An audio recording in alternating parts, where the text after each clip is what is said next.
esta mañana o más tiempo, supongo que llegaremos a unas conclusiones, yo creo que bastante efectivas sobre el tema. No sé si se va a poder poner la presentación.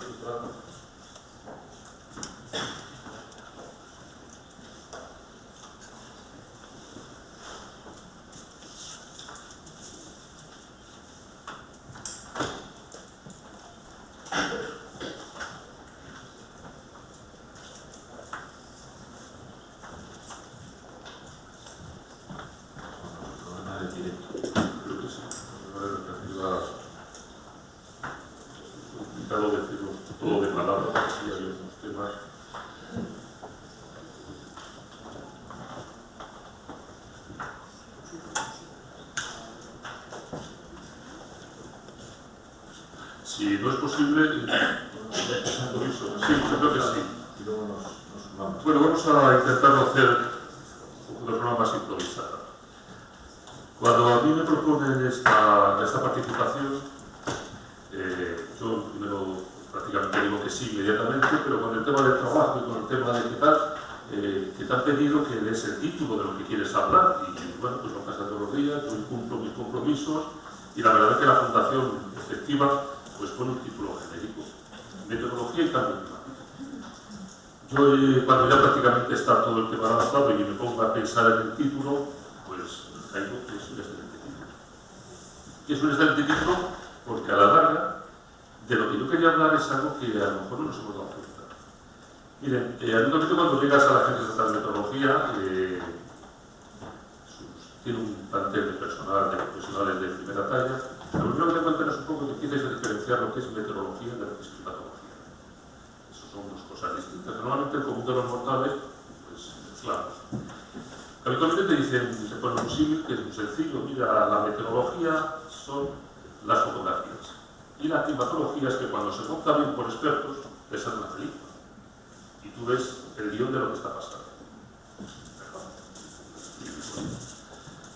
Yo hoy quiero hablar de una cosa que ha pasado y que a lo mejor sería de lo que tendríamos que empezar a darnos cuenta, porque en un principio, yo cuando me incorporo a la agencia, veo que se siente, incluso a nivel político, que el cambio climático es un tema que, bueno, está ahí, el IPCC da sus informes, pero en la sociedad no acaba de calar. Es decir, la gente ve cosas, se ve que el mundo está muy rojo, pero ese tema la gente no lo personaliza, no lo siente como un tema de, y esto me va a afectar a mí. Miren, lo que está pasando, y yo creo que ya la sociedad lo está percibiendo, es que el cambio climático, la película, nos está cambiando los fotogramas. Es decir, hay una película que nos está haciendo que la meteorología se vea modificada y afectada por un guión que ya está escrito. Ese guión que ya está escrito es aumento de los gases de efecto invernadero y calentamiento global. Y entonces empieza a producirse algo que yo personalmente lo he percibido cuando tienes que empezar a enfrentarte con las danas, los desastres. La gente empieza a percibir que esto del cambio climático tiene una secuela, una consecuencia. Yo siempre tengo una frase que a mí me la dijeron, y a mí, yo no estaba conmigo en aquel día, pero habitualmente yo creo que siempre cuando nos levantamos por la mañana, la pregunta que nos hemos hecho siempre es: ¿hoy qué tiempo va a hacer? Bueno, pues yo creo que a partir de ahora y de forma cada vez más frecuente, por desgracia a lo mejor de forma más constante, va a haber un tema que la pregunta no va a ser esa. La pregunta tiene que ser: ¿hoy el tiempo qué va a hacer conmigo? Y por desgracia, y yo diría, cuando ustedes vean en el mes un aviso rojo, porque se avecina un problema muy serio, a lo mejor tienen que pensar: hoy el tiempo de qué manera me va a desestabilizar. Esto es un cambio radical. Y esto es de lo que estamos empezando a hablar. Yo ahora tenía que darles una serie de datos, de información, pero también voy a decir otra cosa con total sinceridad. Creo que ha llegado un punto que nos sobran datos y nos faltan conclusiones en este tema. Y yo voy a dar conclusiones. Y voy a dar posicionamientos como lo que hoy vengo a decir. Yo soy aquí representante de ANMET. ANMET es la Agencia Estatal de Meteorología, que es la Autoridad Meteorológica Nacional. Es decir, es el máximo órgano oficial en nuestro país para decir las cosas que oficialmente y científicamente se pueden decir.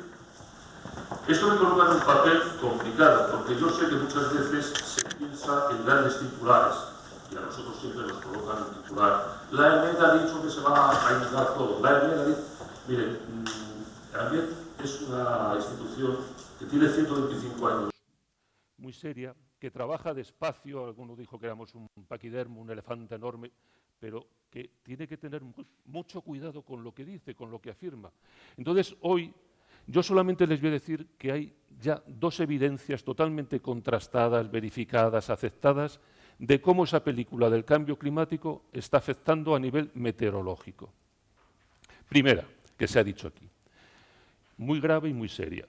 El calentamiento global, lo lógico es que esté provocando una modificación en las temperaturas globales, regionales. Bien, hasta ahí no es ninguna novedad. Eso está ya constatado.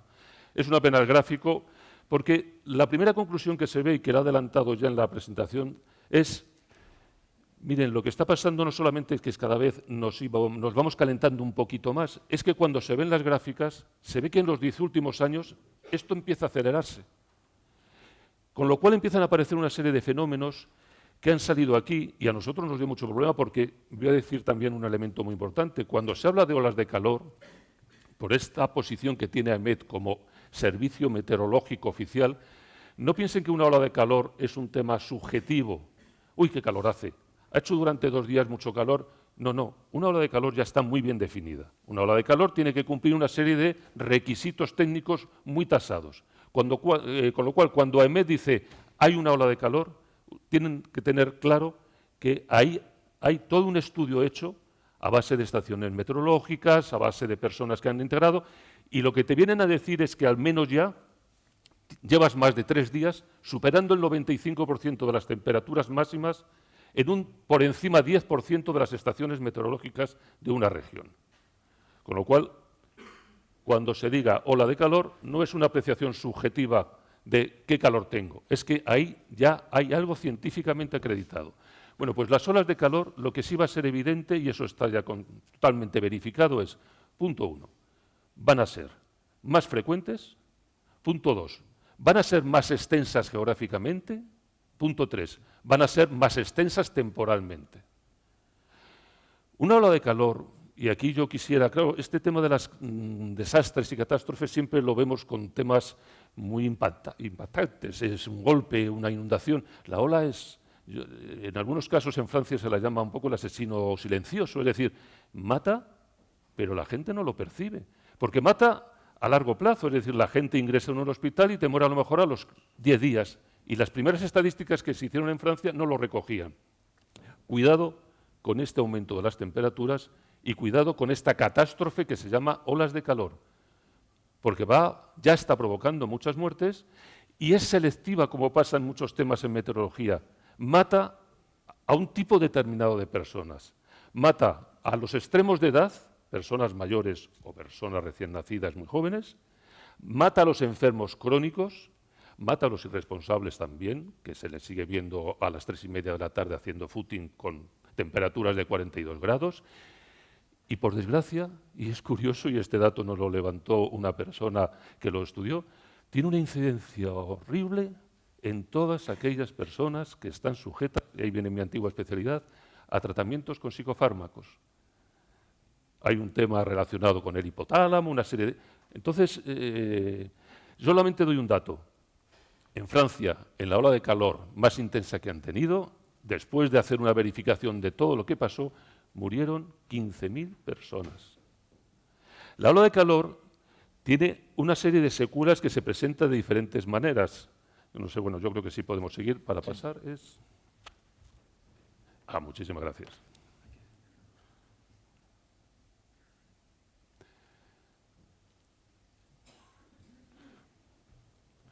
Bueno, esto de la película ya está contado, con lo cual... Y vamos a ver la siguiente. Vamos a dejarla ahí. La ola de calor tiene como consecuencias la aparición de otros fenómenos que son tan preocupantes como el primero. En primer lugar, las olas de calor se caracterizan no solamente por las temperaturas máximas diurnas, que bueno, es lo que principalmente, pero mata mucho más las máximas nocturnas.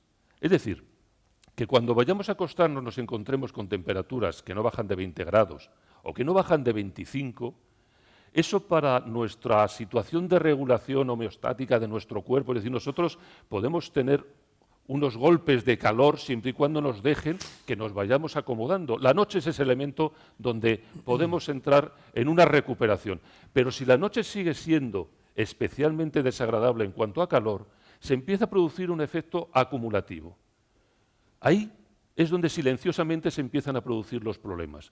Por eso nosotros hemos sacado dos definiciones que en un principio nos parecieron, el término no es muy acertado. Cuando la temperatura nocturna no baja de 20 grados, hablamos de noches tropicales. Bueno, se piensa noches tropicales, no, bueno, eso es un tema importante. Pero cuando no baja de 25 grados, hablamos de noches tórridas. Y ahí hay un problema muy serio de salud pública.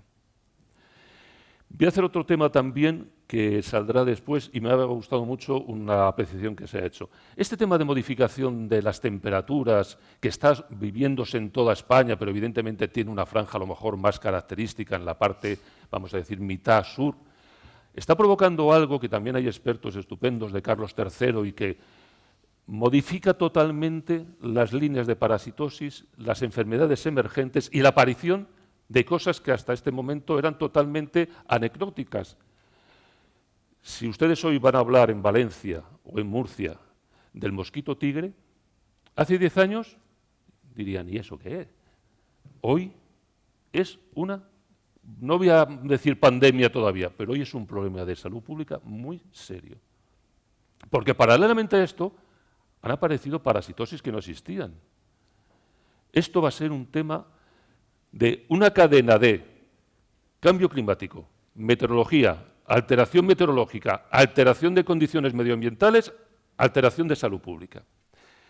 Esta gráfica que les pongo ahí solamente es para contarles algo. Miren, es muy difícil cuando quiere alguien a la sociedad decirle lo que está pasando, poder integrar la cantidad tan enorme de datos. Es que se dice con mucha facilidad, cuando antes he escuchado el dato, el mundo, la temperatura ha subido.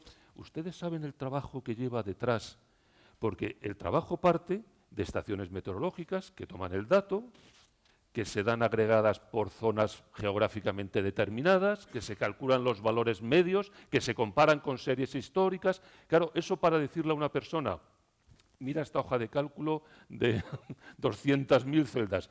Te voy a decir la conclusión. Entonces llevamos tiempo intentando estudiar de qué manera, y es un problema de infografía, de qué manera podemos hacer ver a la sociedad globalizadamente lo que está pasando.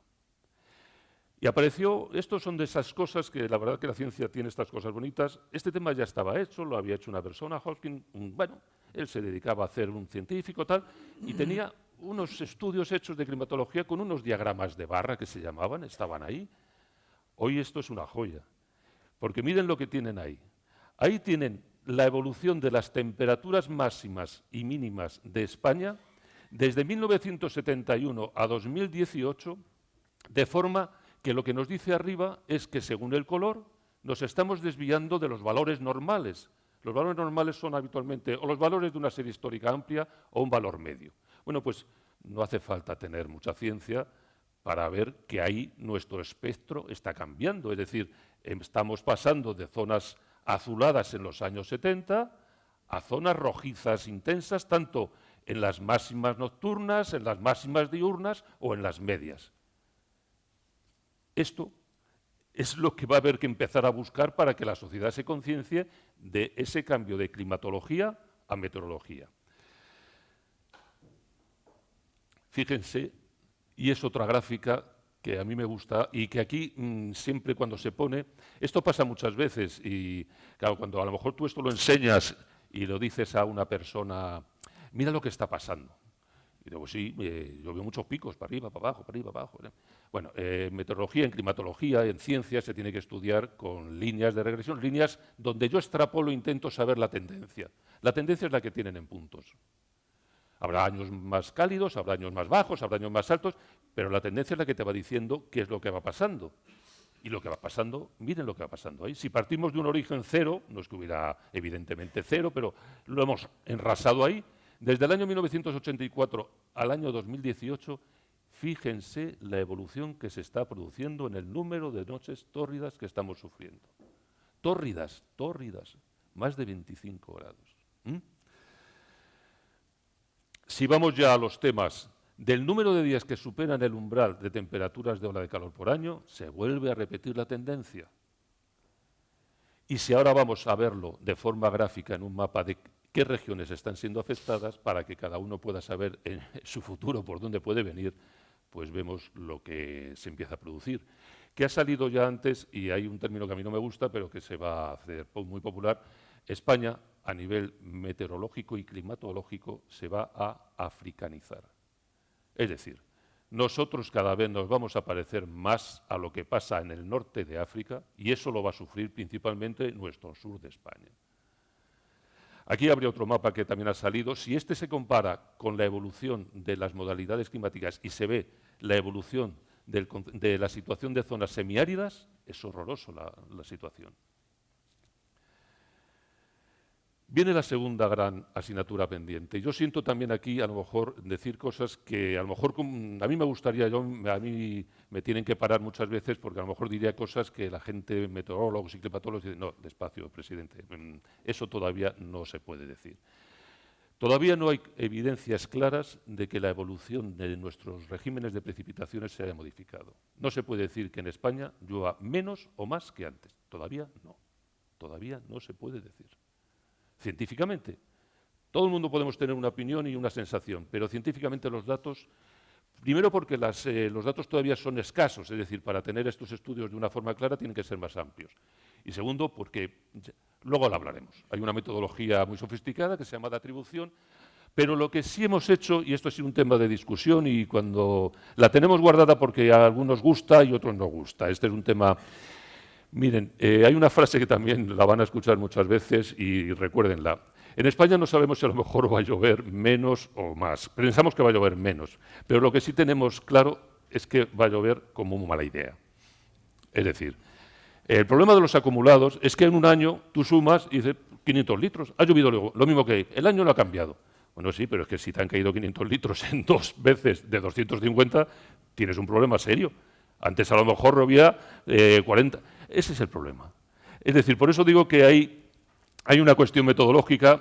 Cuando se ven los acumulados, dice, bueno, pues aquí tampoco acaba de ver, porque, hombre, España tampoco es que sea una locura a nivel de precipitaciones, siempre ha tenido cosas raras, hay teorías por ahí de olas de sequías, tal, pero lo que sí aparece es un dato, y volvemos otra vez a la línea esta de puntos. Claro, los picos son los picos, suben para arriba, suben para arriba. Para hacer este gráfico también se lo explico porque es un gráfico complicado. Aquí es que la cocina es importante. Vamos a ver, aquí se coge, cuando se dice, estamos hablando de un tema solamente para el Mediterráneo.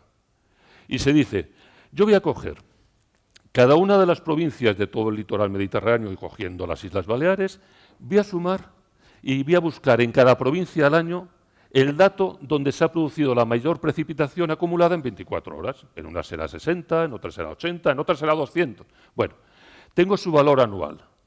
Con eso voy a calcular el valor medio de toda la zona y lo voy a empezar a representar. Cuando voy viendo los valores medios de la zona mediterránea y lo voy poniendo en su relación temporal, me va apareciendo eso que tienen ustedes ahí. Es decir, que cada vez en el Mediterráneo se empieza a producir una mayor frecuencia en los valores medios de precipitaciones acumuladas en 24 horas y que empieza a llegar, hombre, miren ustedes que ha habido picos de 100. Esto significa, y ustedes dirán, bueno, pero es que ese año, claro, esos son valores medios, habrá zonas con 250, habrá zonas con 40. Pero lo que sí empieza a producirse ya es nuestra conclusión, y por eso que decía antes, menos datos y más conclusiones, la torrencialidad está subiendo. Lo que decía antes, llover mal. Otro tema que ha salido. Es evidente y es otra situación ya totalmente verificada, constatada, aceptada. Por el tema del aumento de temperatura, por el tema de los deshielos, tal, el nivel del mar está subiendo. Pero ahora viene otro tema también aquí que quiero hacer una matización. El cambio climático, la brocha gorda no va a existir. Es decir, el cambio climático, la película, se va hacer con fotogramas específicos por zonas. Es decir, no a todo el mundo le va a subir el mar de la misma manera que no a todo el mundo le va a subir las temperaturas y no a todo el mundo le va a cambiar el régimen de precipitaciones. Esto que está sacado de una iniciativa europea maravillosa y que nos barrerá a todos, porque la verdad es que es una apuesta por el futuro que yo les aconsejo que la sigan, Copernicus. Es un dato sacado de la tendencia de aumento del nivel del mar milímetros por año. Ven ahí ustedes la escala y ven que el comportamiento no es homogéneo. Es decir, va a haber zonas que van a tener mayor incidencia en el aumento del nivel del mar que otras. Evidentemente, pues hombre, tenemos una zona complicada en nuestra zona del Estrecho, tenemos una zona complicada en nuestra zona de Canarias, a lo mejor no tenemos una zona demasiado complicada en nuestra zona de... Cuidado con este tema. Aquí viene el gran reto del futuro y sobre todo en temas de catástrofe. La película fina de las consecuencias del cambio climático meteorológicamente va a haber que hacerla zonificadamente, porque si no, la brocha gorda no va a servir. No le va a servir al ciudadano si queremos salvar vidas y proteger bienes. ¿Qué voy a decir de este tema? Este tema se dice por sí solo. La vida y todo el ecosistema marino se sostiene gracias al mantenimiento de unos determinados niveles de pH. Nuestro gran acumulador de CO2 es el mar, es la hidrosfera. El CO2, ya nos acordamos de química, tiene una acción acidificante, es decir, está provocando que los ecosistemas marinos estén viniendo abajo. ¿Por qué? Porque se están produciendo unas acidificaciones tremendas. Este es un tema que tiene unas consecuencias medioambientales enormes. Y viene la palabra famosa, atribuciones. ¿Qué es esto? Miren, cuando empezó este tema era muy fácil, además yo ahí voy a hacer un inciso. En este mundo de la climatología, el cambio climático y las consecuencias, totalmente de acuerdo, están los negacionistas y están los ultraconvencidos. Es decir, es muy malo no ver el problema, negarlo, pero es también muy malo que todo es el problema, porque entonces no somos selectivos. Es decir, hay que saber esto que está provocando para poder incidir correctamente. Si no lo hacemos, podemos cometer errores, sobre todo, y luego vendrá en un tema muy importante, que es la planificación hidrológica. Es decir, si consideramos que en toda España va a ser siempre todo danas, si a lo mejor ese tema se consigue hacer más selectivo y se dice, no, mire, en esta zona sí, pero en otras zonas donde están barridas por borrascas atlánticas. Para hacer eso, empezaron unos estudios, tanto por parte del Reino Unido como por Holanda, por universidades norteamericanas. Hacer estudios de atribución es simplemente decir, cojo un fenómeno que ya lo tengo totalmente bien dibujado, aplico unos modelos estadísticos muy sofisticados, unos análisis de regresión climática, y me dice científicamente si lo que ha pasado ahí es consecuencia del cambio climático o no. Son modelos que cuestan mucho, son modelos que son pesados y son modelos también que tienen un problema que yo también ahí reconozco que cuando se dice esto te dicen, pero a mí es que esto no me vale. Es decir, si tú vas a necesitar 3 años para decirme que la dana de este año ha sido, ya llegas tarde. Es decir, yo tengo por prudencia que empezar a tomar ciertas medidas. Este tema yo creo que se va a hacer cada vez más de forma más rápida, pero cuidado, y por eso lo pongo aquí. Nosotros somos muy cautelosos en poder decir las cosas para que oficialmente sean científicamente precisas. Si no, nos movemos en unos titulares que muchas veces generan alarmismos que tienen consecuencias negativas, porque la gente dice, es mentira lo que has dicho, eso no era verdad. Pero sí hay 2 cosas que ya están estudiadas a nivel de atribución. Y se pueden decir, esto científicamente ya está demostrado. Y se las he puesto textualmente ahí. El cambio climático cuadriplicó el riesgo de eventos de extremo calor en Europa desde la década de 1999 a 2008. Verificado. Tremendo. El siguiente. El cambio climático, léanlo ustedes, y relaciónanlo con otro tema que es peligrosísimo en el tema que luego trataremos. Si asumimos, creo que es el estudio hecho por la ONU, de que prácticamente en el 2100 el 70% de la población va a vivir en grandes urbes, ahí hay un problema enorme. Porque las grandes urbes en materia de consecuencias de las olas de calor, con las islas de calor que generan, son un microondas. Entonces, ahí ya sí hay atribuciones hechas. Miren, otro tema que me interesa muchísimo, que quede claro, es una frase que se dice mucho y a lo mejor convendría, vamos a ver, esto que llamamos sistema Tierra, todo el mundo hemos estudiado la teoría de sistemas, dinámica de sistemas, está compuesto por una serie de subsistemas. Nosotros habitualmente aquí hoy vamos a trabajar con el subsistema atmósfera, hidrosfera, está litosfera, está también evidentemente la biosfera, todos están integrados. El que todos estén integrados significa que no nos engañemos. Lo que pasa en el Ártico no se queda en el Ártico. Es decir, el pobre oso que se queda sin hielo, sus consecuencias no están en el oso que se queda sin hielo, es que a lo mejor en España tiene una dana de forma más intensa. Hay todo un planteamiento que yo creo que científicamente pues está muy bien ya explicado. Los polos tienen una situación de diferencial de temperaturas con respecto al Ecuador. Eso se ha modificado principalmente en el Ártico, que se ha calentado excesivamente. Y a ese chorro polar maravilloso que existía, que se suponía que era ese gradiente de diferencias de temperatura entre el Ecuador y el polo ártico, como el polo ártico se ha calentado. Resulta que el chorro antes era muy claro, prácticamente rectilíneo, y empezó a hacer una cosa, es una teoría preciosa, que empieza a tener circunvalaciones, meandros. Los meandros empiezan a provocar que esas situaciones, esa corriente que antes era muy fluida, muy fácil, empiece a tener, como cualquier meandro, zonas de remanso, zonas de estancamiento, zonas de adversidad. Esto es lo que está provocando esta modificación diferencial de calentamiento entre los polos y el Ecuador, que al final se produzcan cosas tan curiosas. ¿Se acuerdan ustedes de Leslie? Aquel huracán. ¿Ustedes imaginan que en un momento determinado, y yo creo que a algunos de los que están aquí nos tocó aquella noche famosa, que hubo un momento donde Leslie entra por Canarias, Portugal, y llega hasta Extremadura? ¿Pero qué me está diciendo? Esto empieza ya a tener un nombre que también lo recuerden: teleconexiones. Lo que pasa en partes muy alejadas de nuestro mundo, el efecto mariposa llevado a nivel de la meteorología, nos incide en nuestro día a día, donde a lo mejor un huracán, nacido de las zonas allí de América, aparece en Extremadura.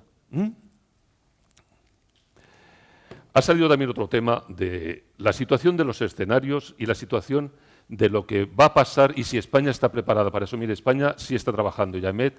España tiene sus escenarios regionalizados de la evolución de lo que va a pasar para nuestra península en los diferentes escenarios de emisión. Por desgracia, yo les he puesto, ya he abandonado el óptimo. Voy a números generales.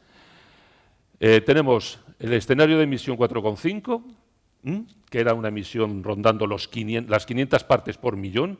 El anterior, el de las 400, ya estamos en él, con lo cual ese ya... Es decir, aquí lo que estamos ahora luchando es a ver si llegamos al 2100 sin rozar las 500 partes por millón.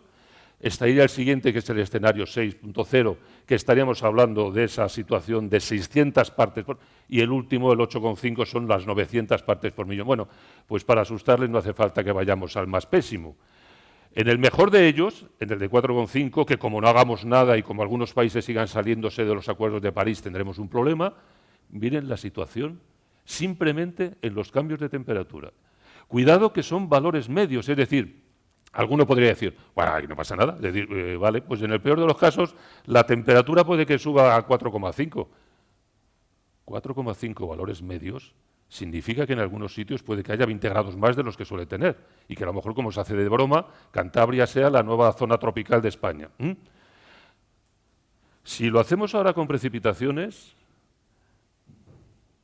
voy a quitar este porque vamos, pues la situación de caídas también es evidente. Esto es el futuro. Esta es la película que nos está condicionando los fotogramas de hoy.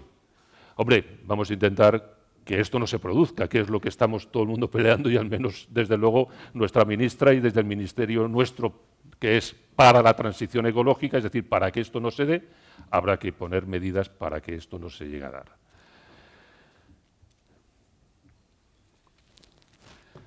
Llegado a este punto, yo ahora sí voy a hacer una especie de, me van a permitir, no sé si me estoy extendiendo mucho. Tenemos 5 minutos. Voy a entrar ya en el debate posterior y el reto que se nos está provocando a nosotros. Habitualmente la meteorología tenía unas visiones en cuanto a su información muy volcada a visiones climáticas del problema. Me voy a explicar. Nosotros saben que uno de nuestros mayores productos, sobre todo para ustedes, es la emisión de avisos meteorológicos. Creo que todos han seguido ustedes, si cogen la página web, pues verán el amarillo, el naranja, el rojo. Nosotros últimamente llevamos una época, yo ayer estaba en Palma de Mallorca, estuve hablando por la situación de Sant Llorenç, 13 muertos, Tarragona, es decir, para los servicios meteorológicos nacionales esta época es muy dura. Es muy dura porque se están produciendo dos cosas que al encadenarse son un desastre.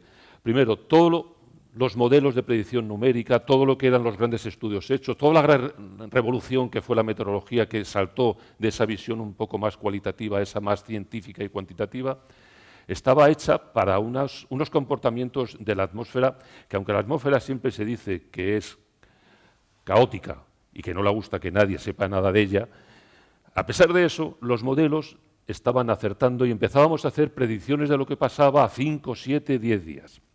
Lo que está provocando el cambio climático es que, sobre todo en España y sobre todo en el Mediterráneo, y por eso ponía la primera, los modelos están fallando. Es decir, no están acertando porque los modelos, lo quieras o no, son tendenciales y más o menos viene a decir lo que estaba pasando, pues lo sigo extrapolando, lo analizo, pero cuando te produce un fenómeno totalmente distinto, y ese fenómeno distinto yo lo hablaba ayer con una consejera en Baleares y con un alcalde, ustedes se dan cuenta de que, por ejemplo, en Sant Llorenç es un pueblecito precioso y hay un pueblecito, Artac, me parece que está a 10 kilómetros. En Sant Llorenç, en 8 horas, cayeron 270 litros por metro cuadrado. A 10 kilómetros cayeron 15. Eso no hay capacidad por ahora predictiva de poderlo hacer tan fino. Con lo cual, la situación que se encuentra en muchos servicios meteorológicos es que las herramientas de predicción se han quedado obsoletas. Va a haber que intentar de alguna manera que consigan tener una mayor capacidad de dar fenómenos muy localistas, muy intensivos y que aparecen y desaparecen en una rapidez totalmente desconocida. Pero se produce otro efecto que el primer problema es complicado. El segundo va a ser más sencillo. Miren, lo que hemos aprendido de muchas cosas y con ustedes tendremos que aprenderlo mejor, nosotros los datos que poníamos de umbrales y de zonas eran datos que se hacían teniendo una visión climática. Me explico. Nosotros decíamos, en una zona determinada, si el valor medio de lo que llueve son 30 litros por metro cuadrado, si llega a 40, decimos que eso puede ser un amarillo, si llega, lo simplifico mucho, si llega a 60 puede ser un naranja y si supera los 80 puede ser un rojo. ¿Qué sucede? Eso a ustedes no les vale. Y lo vimos en Sant Llorenç y lo vamos a ver muchas veces, por ejemplo, en Madrid. En Madrid, que llueva a lo mejor 30 litros por metro cuadrado, que no es una gran lluvia, pero que caigan zonas con soterramientos, como puede ser el famoso que hay en la 2, que se provoque en la mitad de un túnel, que está totalmente en doble pendiente, un embalsamiento de 2 metros de agua, hace que un coche cuando entra tengas un fallecido a las 2 horas. ¿Qué sucede? Que nosotros vamos a tener que empezar a trabajar con ustedes en una palabra que también se ha dicho aquí y es una palabra mágica para el futuro: impactos. La meteorología nuestra va a tener que empezar a cambiar sus umbrales, sobre todo en las grandes ciudades y sobre todo con estas nuevas situaciones que se están produciendo, para que a lo mejor un rojo, como nos pasó también en una famosa Día de Reyes, en una AP6, 20 centímetros de nieve, en una zona de peaje que genera una cola de cerca de 40 kilómetros, tendría que haber sido, según la visión de impacto, un rojo. Según la visión climática, hombre, que llueva en Segovia, o sea, que nieve en Segovia 20 centímetros, hombre, es un amarillito suave. Pero claro, el impacto en una autopista de peaje, en una zona de precisamente ir a pagar un domingo por la tarde, te convierte un problema sencillo en un problema grave. Con lo cual, quizás la frase que pongo ahí sería el resumen. Nosotros vamos a intentar resolver el problema lo mejor que sepamos, pero nos van a tener que ayudar todos ustedes en plantearlo mejor, porque creo que lo teníamos mal planteado. Pues muchísimas gracias.